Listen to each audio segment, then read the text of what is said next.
Doctor साहब आगे हम बढ़ते हैं और अगर हम बात करें देवियों की और इसमें कि हमें 9 कर देवियाँ सकते होती हैं, उनके अलग-अलग कर रूप होते सकते हैं और बिल्कुल। उनको जो है कैसे मनाया जाए? कैसे उनका देखिए जो ऐसा है, है अगर आप करें कि पहले दिन से अगर हम स्टार्ट करें, तो पहला पहले दिन दिन से ही स्टार्ट किया। पहला दिन शैलपुत्री का है। एक शैलपुत्री श्लोक का है, जी, शैलपुत्री ब्रह्मचारिणी चंद्र घंटा कुसुमांडा स्कंद माता। तो पहला दिन जो है शैलपुत्री का। जी, शैलपुत्री जो है, गिरिराज हिमालय ने देवी के अवतार में बड़ी तपस्या की और जी, वो शैलपुत्री, चूंकि शैल हिमालय का नाम है, सबसे बड़ा पर्वत है, उनकी जी, पुत्री है, तो उनको पार्वती के नाम से जाना जाता है। और वो शैलपुत्री ही भगवती पार्वती हैं। और दक्ष यज्ञ में वही आई थी। और ऐसा कूर्म पुराण में आख्यान है। ये पार्वती है, शैलपुत्री पार्वती है। जैसा नाम से विदित है, यथा नाम तथा गुणे, शैलपुत्री हिमालय की पुत्री है। आप जब नव दुर्गा का एक साथ चित्रण देखिएगा, तो शैल जो है पुत्री, उनका स्वरूप देखिए, पार्वती का स्वरूप है। और उनको आप देवी माँ के रूप में ही गृहस्थ को उनकी कल्पना कर, उनका रूप निर्धारण कर उनकी पूजा करनी चाहिए। जी, मंत्र एक ही है।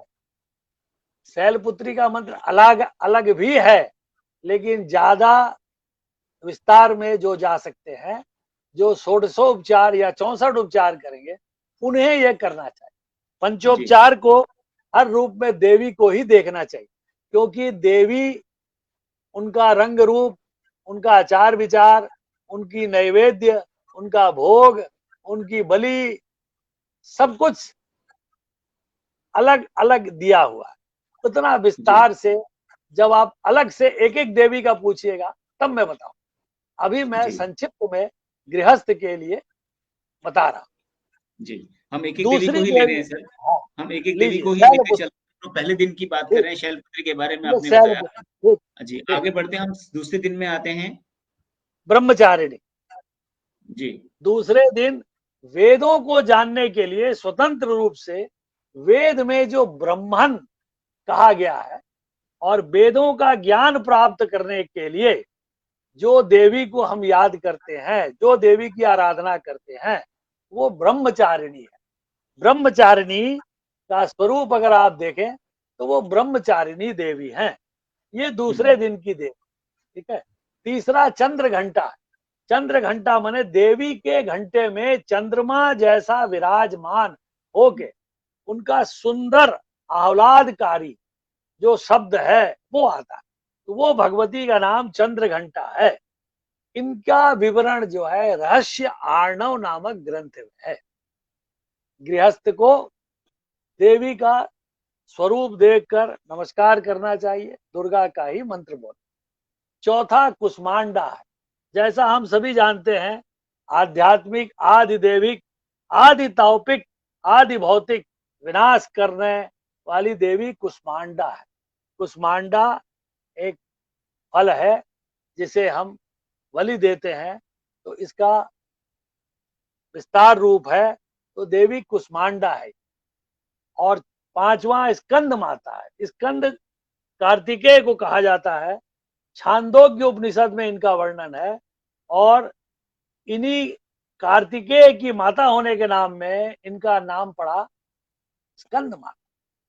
ये स्कंद के साथ में रहती है, क्योंकि स्कंद जो है सबसे बड़े वीर है और स्कंद रक्षक है। ये माता के साथ रहते हैं। छठा है कात्याय। अब जिनको विवाह की समस्या हो, जिस लड़की का विवाह में प्रॉब्लम है, विवाह में विलंब है, उसे कात्यायन, कात्यायन नामक ऋषि ने दुर्गा की पूजा करी थी, तो इनका नाम कात्यायनी पड़ा। तो एक मंत्र है देवी भागवत का, कात्यायनी महामाये महायोगिन्यधीश्वरी, ये मंत्र जो है ये उनके विवाह बाधा को दूर करने के लिए ये मंत्र अति उत्तम। दुर्गा पूजा में छठे दिन कात्यायनी देवी की पूजा करे और मंत्र का जाप करे तो अत्यंत शुभ रहता और उसका विवाह अगले नवरात्र के पहले निश्चित हो जाता, माने फिक्स हो जाता, पूर्ण हो जाता, समस्या उसकी दूर हो जाती। तो इस नवरात्र में अगर करेंगे तो देखिएगा चैत्र नवरात्र तक निश्चित रूप से आपको सफलता मिलेगी। सातवीं देवी है कालरात्रि। वास्तव में ये उग्र है और ये काल का भी नाश करने में सक्षम है और रात्रि में इनकी विशेष पूजा की जाती है और रात्रि में इनका रूप विशेष होता है। इनका नाम है कालरात्रि। इनका रूप भी भयानक है। और आठवां है शिव जी कालरात्रि को, चूंकि ये बिल्कुल काली वर्ण की थी, इसलिए शिव जी भी इनसे व्यंग करते हैं उनके स्वरूप की कि तुम तो पूर्ण तरह रात्रि के समान काली हो, तो काल रात्रि तुम्हारा नाम पड़ी। तो शिव जी के लिए उन्होंने तुरंत अपना रूप बदला और आखिरी रूप के पहले उन्होंने अपना सुंदर रूप दिखाया, जो अत्यंत सुंदर पार्वती का रूप है उसको उन्होंने दिखाया, जिसे कहा महागौरी। तो महागौरी अष्टमी के दिन आती है, वो देवी का सबसे प्रधान स्वरूप है। इसीलिए अष्टमी के दिन देवी की पूजा विशेष होती है और जो लोग नव दुर्गा की पूजा नहीं भी करते हैं वो अष्टमी के दिन में महागौरी की पूजा करते हैं और विशेष कढ़ाई की पूजा करते हैं।